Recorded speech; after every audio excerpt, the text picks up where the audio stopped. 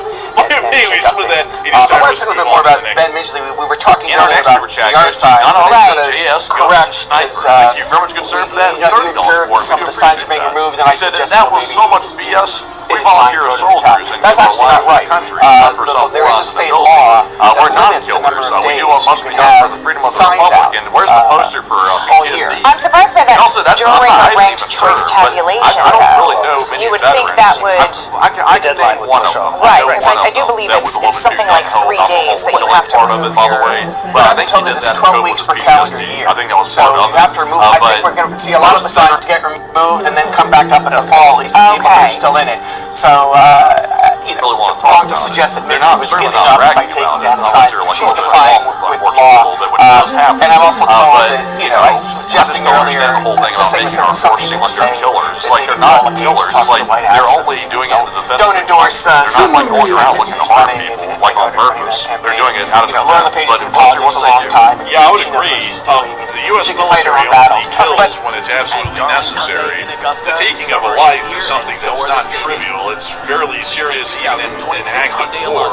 And while we have to, trivialize it on the show because we watch it every day in the thousands, if not millions, over the years. It's also angling for that. And President Trump stayed silent in this race.